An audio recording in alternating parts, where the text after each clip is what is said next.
In today's video, I am going to teach you how to create a Stripe coupon code. Start by making sure you are already logged into your Stripe dashboard. Before you create anything, confirm that you are working in the correct Stripe account or workspace.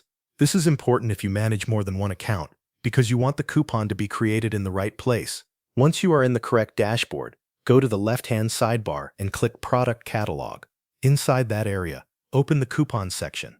This is where Stripe lets you create and manage discount coupons for your products and services. Next, click Create Coupon to begin setting up a new one. You will first need to enter a name for the coupon. Choose a name that is clear and easy to recognize later. This will help you identify it quickly when you review your coupon list.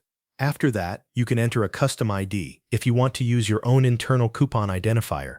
If you do not need that, simply leave the field blank, and Stripe will generate one for you automatically. Now choose the coupon type. Stripe gives you two main options. You can select percentage off if you want the coupon to reduce the price by a certain percent, or you can choose fixed amount off if you want to subtract a specific amount instead. Once you choose the type, enter the discount value you want the coupon to provide.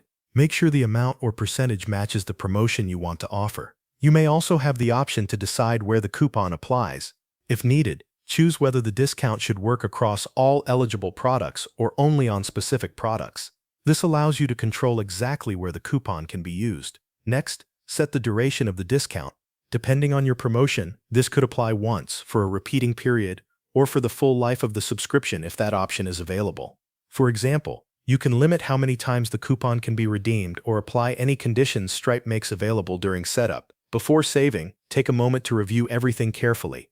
Check the coupon name, discount type, discount value, duration, product restrictions, and redemption settings to make sure all of the details are correct.